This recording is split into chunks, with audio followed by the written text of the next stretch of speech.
Hi hello welcome back to my channel YT vlogs Kannada. ಎಲ್ಲರೂ ಹೇಗಿದ್ದೀರಾ? ಚೆನ್ನಾಗಿದ್ದೀರಾ? ಹಾಗೆ ಇವತ್ತು ಡೈಲಿ ವ್ಲಾಗ್ನ ಮಾಡ್ತಾ ಇದ್ದೀನಿ. ಸೊ ಬೆಳಗಿನ ತಿಂಡಿಗೆ ಇವತ್ತು ಚಪಾತಿ ಮತ್ತು ಕ್ಯಾರೆಟ್ ಪಲ್ಯನ ಮಾಡಿದರು ಅಮ್ಮ. ಸೊ ನಾನು ಮತ್ತು ನನ್ನ ಮಗ ಇಬ್ಬರು ಬಿಸಿ ಬಿಸಿಯಾಗಿ ಮಾಡಿಕೊಡ್ತಾಯಿದ್ರೆ ಈ ಕಡೆ ತಿಂತಾಯಿದ್ದೀವಿ. ಇವತ್ತು ಪ್ಲೇನ್ ಚಪಾತಿಗಿಂತ ಚಪಾತಿ ಹಿಟ್ಟಿನ ಜೊತೆಗೆ ಒಂದಷ್ಟು ಮೆಂತ್ಯ ಸೊಪ್ಪನ್ನು ಹೆಚ್ಚಿ ಅದನ್ನು ಮಿದ್ದು ಬೇಯಿಸ್ಕೊಟ್ಟಿದ್ದಾರೆ. ಟೇಸ್ಟು ತುಂಬ ಚೆನ್ನಾಗಿತ್ತು. ಹಾಗೆ ಮಕ್ಕಳು ತಿನ್ನಲ್ಲ ಅಲ್ವಾ ಸೊಪ್ಪುಗಳನ್ನೆಲ್ಲ, ಅವ್ರಿಗೆ ಈ ರೀತಿ ಮಾಡಿಕೊಟ್ರೆ ತುಂಬ ಚೆನ್ನಾಗಿ ಇಷ್ಟಪಟ್ಟು ತಿಂತಿರ್ತಾರೆ. ಸೊ ನನ್ನ ಮಗನೂ ಅವನಾಗೆ ತಿಂತಾಯಿದ್ದ. ಹಾಗಾಗಿ ಈ ರೀತಿ ಮಾಡ್ಕೊಂಡು ತಿಂದರೆ ಟೇಸ್ಟು ಚೆನ್ನಾಗಿರುತ್ತೆ ಆ್ಯಂಡ್ ಹೆಲ್ತ್ಗೂ ಚೆನ್ನಾಗಿರುತ್ತೆ ಅಂತೇಳಿ ಚಪಾತಿ ಹಿಟ್ಟಿನ ಜೊತೆಗೇ ಮೆಂತ್ಯ ಸೊಪ್ಪನ್ನ ಹಾಕಿ ಮಾಡಿಕೊಟ್ಟಿದ್ದಾರೆ. ಆ್ಯಂಡ್ ಪಲ್ಯ ನೋಡಿ ಎಷ್ಟೊಂದು ಹಾಕಿದ್ದಾರೆ ನಮ್ಮ. ಆ್ಯಂಡ್ ಪ್ರತಿಯೊಂದು ತಿಂಡಿ ಊಟಕ್ಕೆಲ್ಲ ನಮಗೆ ತುಪ್ಪನ ಕೊಡ್ತಾನೆ ಇದ್ದಾರೆ. ಸೊ ನನಗೆ ಮತ್ತು ನನ್ನ ಮಗನಿಗೆ ಇಬ್ರಿಗೂ ತುಪ್ಪ ಯಾವಾಗೂ ತಿಂಡಿ ಊಟಕ್ಕೆಲ್ಲ ಹಾಕ್ತಾಯಿರ್ತಾರೆ. ಈ ರೀತಿ ಟೇಸ್ಟಿಯಾಗಿ ಇವತ್ತಿನ ಬ್ರೇಕ್ಫಾಸ್ಟ್ ಮಾಡ್ತಾಯಿದ್ದೀವಿ.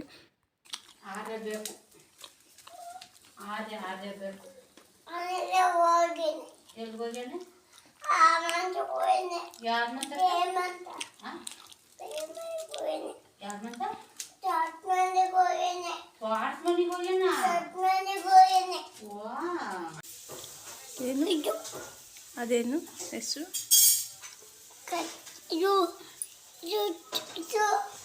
ಏನು? ಕ್ಯಾರೆಟ್ ಪಲ್ಯ. ಇದು ಹಪ್ಪಳ. ನೀನು ತಿನ್ನು, ನೀನು ತಿನ್ನು. ಚಪಾತಿ ಮುರ್ಕ ಕುಡುಮ್ ಕುಡುಮ್ ಅನ್ನೋದು.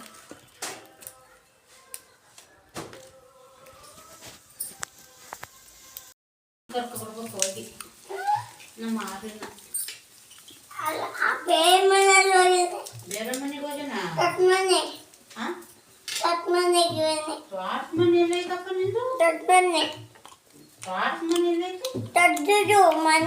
ದೊಡ್ಡ ಮನೆಗೆ ಹೋಗ್ಯಾನ.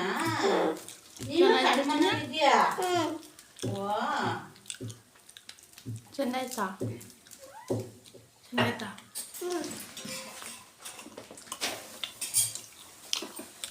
ಸೂಪರ್.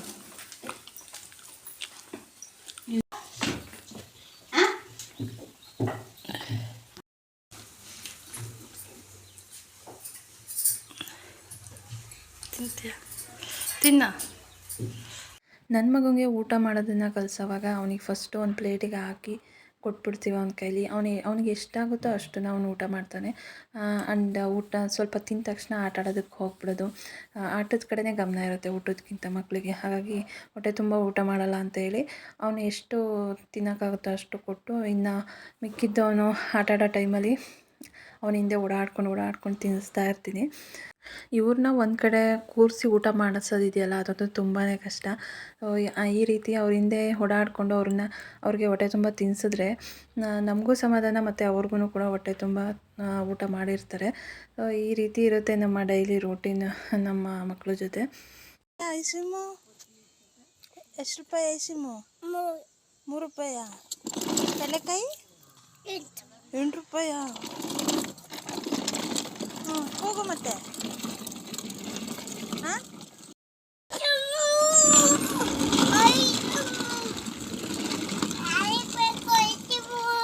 ನಂಗೆ ಕೊಡಿ ಐಸಿಮು.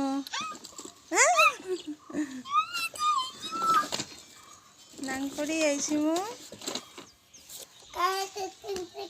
ಹಾಗೆ ಇಲ್ಲಿ ಸಂಜೆ ನಾನು ವ್ಲಾಗ್ನ ಕಂಟಿನ್ಯೂ ಮಾಡ್ತಾಯಿದ್ದೀನಿ.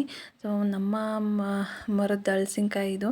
ಸೊ ಒಂದು ಹಲಸಿನ್ಕಾಯಿನೇ ತೊಗೊಂಡಿದ್ದೀನಿ. ಏನಾದರೂ ಒಂದು ರೆಸಿಪಿ ಮಾಡೋಣ ಇವತ್ತು, ಸ್ನ್ಯಾಕ್ಸ್ಗೆ ಚೆನ್ನಾಗಿರುತ್ತೆ ಅಂತ ಹೇಳಿ, ಈವ್ನಿಂಗ್ ಸ್ನ್ಯಾಕ್ಸ್ನ ರೆಡಿ ಮಾಡೋಣ ಅಂತೇಳಿ ಹಲಸಿನ್ಕಾಯಿನೇ ತೊಗೊಂಡಿದ್ದೀನಿ. ಸೊ ನಮ್ಮ ತೋಟದಲ್ಲಿ ಒಂದು ಹಲಸಿನ ಮರ ಇದೆ. ಅದರಲ್ಲಿ ಈ ರೀತಿ ಇನ್ನು ಹಣ್ಣು ಆಗಿಲ್ಲದೆ ಇರೋದು ಎಳೆ ಕಾಯಿ ಅಂತಾರಲ್ಲ, ಅದು ಇದು. ಸೊ ಅದನ್ನು ತೊಗೊಂಡು ಇವತ್ತು ಹಲಸಿನ್ಕಾಯಿ ಕಬಾಬ್ ಮಾಡೋಣ ಅಂತೇಳಿ ಸೊ ಈ ರೀತಿ ಎಲ್ಲ ಕಟ್ ಮಾಡಿಕೊಂಡು ಕ್ಲೀನ್ ಮಾಡ್ಕೊಂಡಿದ್ದೀನಿ. ಇವಾಗಂತೂ ಹಲಸಿನ್ಕಾಯಿ ಸೀಸನ್ ಸ್ಟಾರ್ಟ್ ಆಗಿರೋದ್ರಿಂದ ನಮಗಂತೂ ಈ ರೀತಿ ಹಲಸಿನ್ಕಾಯಿ ಮತ್ತು ಹಲಸಿನ ಹಣ್ಣೆಲ್ಲ ತುಂಬಾ ಸಿಗ್ತಾ ಇರುತ್ತೆ ನಮ್ಮ ಕಡೆ. ಸೊ ಹಾಗಾಗಿ ಈ ಒಂದು ಹಲಸಿನಕಾಯಿನ ಕಟ್ ಮಾಡ್ಕೊಂಡಿದ್ದೀನಿ. ಆ್ಯಂಡ್ ಸಾಂಬಾರಿಗೂ ಕೂಡ ತುಂಬ ಚೆನ್ನಾಗಿರುತ್ತೆ ಇದು. ಹಾಗಾಗಿ ಬರೀ ಸಾಂಬಾರಿಗೆ ಯಾಕೆ ಆ್ಯಂಡ್ ಸ್ನ್ಯಾಕ್ಸ್ನ ಮಾಡ್ಬೋದಲ್ಲ ಅಂದ್ಕೊಂಡು ಇವತ್ತು ಕಬಾಬ್ ಮಾಡೋಣ ಅಂತೇಳಿ ಹಲಸಿನಕಾಯಿ ಕಬಾಬ್ನ ರೆಡಿ ಮಾಡ್ಕೊತಾ ಇದ್ದೀನಿ. ಫಸ್ಟ್ ಎಲ್ಲ ಕಟ್ ಮಾಡಿಕೊಂಡು ಸ್ವಲ್ಪ ಉಪ್ಪು ಮತ್ತು ಅರಿಶಿನ ಹಾಕಿ ತೊಳ್ಕೊಂಡಿದ್ದೀನಿ. ಹಾಗೆ ಕುಕ್ಕರ್ಗೆ ಹಾಕ್ಕೊತಾ ಇದ್ದೀನಿ.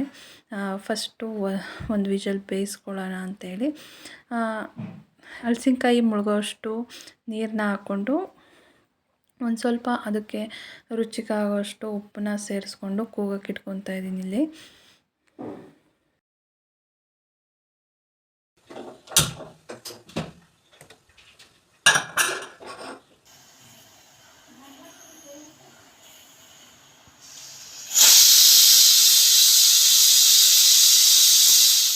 ಇವಾಗ ಒಂದು ವಿಷಲ್ ಕೂಗಿಸ್ಕೊಂಡಿದ್ದೀನಿ. ಸೊ ಒಂದು ವಿಷಲ್ಗೆ ಆಫ್ ಮಾಡಿ ಆ ವಿಷಲ್ ಇಳಿಯೋವರೆಗೂ ಈ ಕಡೆ ಮಸಾಲೆನೇ ರೆಡಿ ಮಾಡ್ಕೊಳ್ಳೋಣ ಕಬಾಬ್ಗೆ ಅಂತೇಳಿ ಮಾಡ್ಕೊತಾ ಇದ್ದೀನಿ. 1 ಪ್ಯಾಕೆಟಷ್ಟು ಕಬಾಬ್ ಮಸಾಲೆನ ಹಾಕ್ಕೊಂಡಿದ್ದೀನಿ. ಹಾಗೆ ಸ್ವಲ್ಪ 1/2 ಸ್ಪೂನಷ್ಟು ಗರಂ ಮಸಾಲೆ ತೊಗೊಂಡಿದ್ದೀನಿ. 1-2 ಸ್ಪೂನಷ್ಟು ಕಾರ್ನ್ಫ್ಲೋರ್ನ ಹಾಕ್ಕೊಂಡಿದ್ದೀನಿ. ಹಾಗೆ 2 ಸ್ಪೂನ್ ಆಗೋಷ್ಟು ಕಡಲೆ ಹಿಟ್ಟನ್ನು ಹಾಕ್ಕೊತಾ ಇದ್ದೀನಿ. ಹಾಗೆ ಮನೆಯಲ್ಲೇ ಮಾಡಿಟ್ಕೊಂಡಿರೋಂಥ ಶುಂಠಿ ಬೆಳ್ಳುಳ್ಳಿ ಪೇಸ್ಟು ಅದನ್ನು ಕೂಡ 2 ಸ್ಪೂನ್ ಹಾಕಿದ್ದೀನಿ. ಅದರ ಜೊತೆಗೆ ಖಾರಕ್ಕೆ ಎಷ್ಟು ಬೇಕೋ ಅಷ್ಟು ಚಿಲ್ಲಿನ ಹಾಕ್ಕೊತಾ ಇದ್ದೀನಿ, ಅಂದರೆ ಖಾರದ ಪುಡಿ ಹಾಕ್ಕೊಂಡಿದ್ದೀನಿ. ಹಾಗೆ ಸ್ವಲ್ಪ ಮೊಸರನ್ನ ಹಾಕ್ಕೊಂಡಿದ್ದೀನಿ. ಸೊ ಇಷ್ಟನ್ನು ಹಾಕ್ಕೊಂಡಿದ್ದಾದಮೇಲೆ ಸ್ವಲ್ಪ ರುಚಿಗೆ ತಕ್ಕಷ್ಟು ಉಪ್ಪು ಹಾಕ್ಕೊಂಡು ಸೊ ಇವಾಗ ಈ ಮಸಾಲೆ ಎಲ್ಲನೂ ಚೆನ್ನಾಗಿ ಮಿಕ್ಸ್ ಮಾಡ್ಕೊಬೇಕು. ಹಾಕಿರೋಂಥ ಎಲ್ಲ ಮಸಾಲೆನೂ ಮಿಕ್ಸ್ ಮಾಡ್ಕೊಂಡಿದ್ದಾದಮೇಲೆ ಲಾಸ್ಟಲ್ಲಿ ಒಂದು ಮೊಟ್ಟೆ ಹಾಕ್ಕೊಂಡು ಮತ್ತೆ ಮಿಕ್ಸ್ ಮಾಡ್ಕೊತಾ ಇದ್ದೀನಿ. ಯಾಕೆ ಅಂತ ಹೇಳ್ತೀನಿ. ಇವಾಗ ಮತ್ತೆ ನಾನು ಸ್ವಲ್ಪ ಮೊದಲು ಮಿಕ್ಸ್ ಮಾಡ್ಕೊಂಡಲ್ಲ ಆ ಮಸಾಲೆಯಲ್ಲಿ ಸ್ವಲ್ಪ ಮಸಾಲೆ ಎತ್ತಿಕೊಂಡಿದ್ದೆ. ಹಾಗಾಗಿ ಮತ್ತೆ ಸಾಲ್ಟೇಜ್ ಆಯಿತು ಅಂತ ಹೇಳಿ ಮತ್ತು ಕಾರ್ನ್ಫ್ಲೋರು ಹಾಗೆ ಕಬಾಬ್ ಪೌಡರು ಎಲ್ಲ ಎಕ್ಸ್ಟ್ರಾ ಹಾಕಿ ಇನ್ನೊಂದು ಸ್ವಲ್ಪ ಕಲಿಸ್ಕೊತಾ ಇದ್ದೀನಿ. ಯಾಕೆಂದರೆ ನನ್ನ ಹಸ್ಬೆಂಡ್ ಇವತ್ತು ಮೊಟ್ಟೆ ಅಥವಾ ಮಾಂಸ ಏನೂ ತಿನ್ನಲ್ಲ. ಹಂಗಾಗಿ ಅವರಿಗೆ ಸಪ್ರೇಟಾಗಿ ಮಾಡ್ಕೊಂಡಿದ್ದೆ. ಸ್ವಲ್ಪ ಮಸಾಲೆ ಎತ್ತಿಕೊಂಡು ಇದಕ್ಕೆ ಸ್ವಲ್ಪ ಮೊಟ್ಟೆ ಹಾಕ್ಕೊಂಡಿದ್ದೀನಿ. ಮೊಟ್ಟೆ ಹಾಕ್ಕೊಂಡ್ರು ಹಾಕ್ಕೊಳ್ದೇ ಇದ್ರೂ ಟೇಸ್ಟ್ ಚೆನ್ನಾಗೇ ಬಂತು. ಇವಾಗ ಚೆನ್ನಾಗಿ ಬೇಯಿಸ್ಕೊಂಡಿದ್ದೆ ಅಲ್ವಾ ಒಂದು ವಿಷಲು. ಸೊ ಅದು ಚೆನ್ನಾಗಿ ಬೆಂದಿದೆಯಾ ಅಂತ ಹೇಳಿ ನೋಡಿಕೊಂಡು ಸ್ಪೂನಲ್ಲಿ ಚೆನ್ನಾಗಿ ಬೆಂದಿದೆ ಅಂತ ಗೊತ್ತಾದ್ಮೇಲೆ ಅದನ್ನು ನೀರೆಲ್ಲ ಸೋಸ್ಕೊಂಡು ಮಸಾಲೆಗೆ ಹಾಕ್ಕೊತಾ ಇದ್ದೀನಿ. ಎರಡಕ್ಕೂ ಕೂಡ ಹಾಕ್ಕೊಂಡು ಚೆನ್ನಾಗಿ ಮಿಕ್ಸ್ ಮಾಡಿಕೊಂಡೆ. ಹಾಗೆ ಈ ಕಬಾಬ್ನ ಮಾಡೋದಂತೂ ತುಂಬಾ ಈಸಿ. ಸೊ ನಾವು ಚಿಕನ್ ಕಬಾಬ್ನ ಮಾಡ್ತೀವಲ್ಲ ಅದೇ ರೀತಿ ಹಲಸಿನಕಾಯಿ ಕಬಾಬ್ನ ಮಾಡ್ಕೊಬೋದು. ಸೊ ಅದೇ ಚಿಕನ್ಗೆ ಹಾಕೋವಂಥ ಮಸಾಲೆನ ಹಲಸಿನಕಾಯಿ ಕಬಾಬ್ಗೆ ಹಾಕ್ಕೊಂಡ್ರೆ ಆಯಿತು, ಅಷ್ಟೇ ರೆಡಿ ಆಗುತ್ತೆ. ಈ ರೀತಿ ಚೆನ್ನಾಗಿ ಎಲ್ಲ ಮಿಕ್ಸ್ ಮಾಡಿ ಇಟ್ಕೊಂಡ್ಮೇಲೆ ಒಂದು 10 ನಿಮಿಷ ಅಥವಾ 1/4 ಗಂಟೆ ಅದನ್ನು ಮ್ಯಾರಿನೇಟ್ ಮಾಡೋದಕ್ಕೆ ಎತ್ತಿಕ್ಕೊತಾ ಇದ್ದೀನಿ. ಸೊ ಚೆನ್ನಾಗಿ ಒಂದು 15 ಮಿನಿಟ್ಸ್ ಆದಮೇಲೆ ಚೆನ್ನಾಗಿ ಎಣ್ಣೆನ ಕಾಯಿಸ್ಕೊಂಡು ಕಲಸಿಟ್ಟಿರೋ ಅಂಥ ಹಲಸಿನಕಾಯಿನ ಹಾಕ್ಕೊತಾ ಇದ್ದೀನಿ.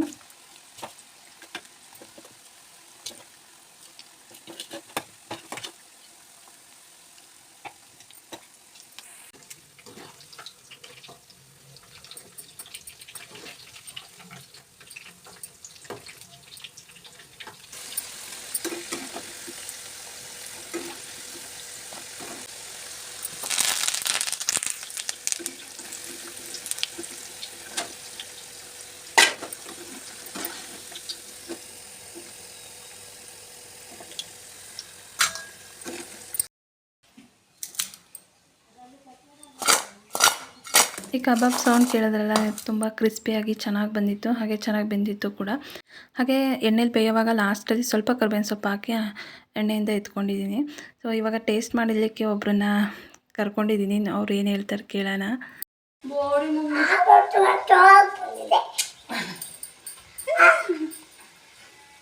ಕಬಾಬು ಸರಿ ಸುಡ್ತೈತೆ, ಆರಿಸ್ಕೊಡ್ತೀನಿ.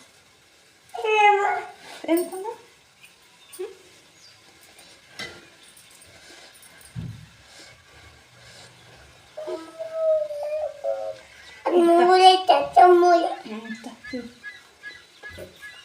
ಹೆಂಗೈತೆ ಟೇಸ್ಟ್ ಮಾಡೋಣ. ಮೊಟ್ಟೆ ಹಾಕಿದ್ಯಾ? ನಿಮ್ಮದು ಮೊಟ್ಟೆ ಹಾಕಿಲ್ಲ. Thank you. ಚೆನ್ನಾಯ್ತಮ್ಮ. ಚೆನ್ನಾಗಿದ್ರೆ ಹೆಂಗೆ ಹೇಳಬೇಕು? ಸಣ್ಣ ಕಟ್ ಮಾಡಬೇಕಿತ್ತು.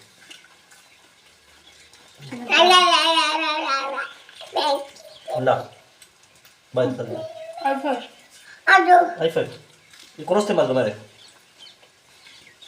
ಮತ್ತೆ ತಗೊಂಡೋಗಿ ಮತ್ತೆ ತಿಂದ್ಬಿಡು ಬಾಯ್ ಮಾಡು thank you thank you for wonderful food ಎಲ್ಲ ತಗೊಂಡೋದ್ರೆ ಬುಡ್ಡು ಫುಡ್ ಫುಡ್ಡು ನಾನು ಥ್ಯಾಂಕ್ ಯು ಫಾರ್ ಹೇಳು super food thank you kiss ಕೊಡು ಮಮ್ಮಿಗೆ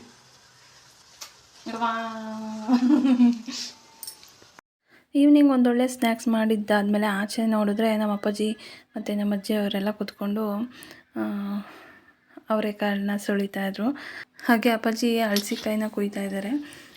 ಮತ್ತು ನಾವು ಸಾಂಬಾರಿಗೆ ಯೂಸ್ ಮಾಡೋಣ ಅಂಥೇಳಿ ಸೊ ಬಸ್ ಸಾಂಬಾರಿಗೆ ಹಲಸಿನಕಾಯಿ ಮತ್ತು ಅವರೆಕಾಳು ಇದ್ರದ್ದು ಕಾಂಬಿನೇಷನ್ ಚೆನ್ನಾಗಿರುತ್ತೆ, ಹಾಗಾಗಿ ಮಾಡೋಣ ಅಂಥೇಳಿ ನಮ್ಮ ತೋಟದಲ್ಲಿ ಬೆಳೆದಿರೋಂಥ ಅವರೆಕಾಯಿ ಇವು.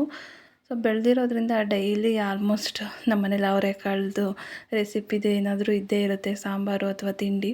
ಸೊ ಹಾಗಾಗಿ ಬಿಡಿಸ್ತಾ ಇದ್ದಾರೆ. ಹಾಗೆ ಸಂಜೆ ಆಗಿದ್ದರಿಂದ ಅಪ್ಪಾಜಿ ಈ ಕಡೆ ಹಾಲು ಕರೀತಾ ಇದ್ದಾರೆ. ಹಾಗೆ ನನ್ನ ಮಗನೂ ಇಲ್ಲಿ ಸೈಲೆಂಟಾಗಿ ಆಟ ಆಡ್ತಾ ಕೂತಿದ್ದಾನೆ.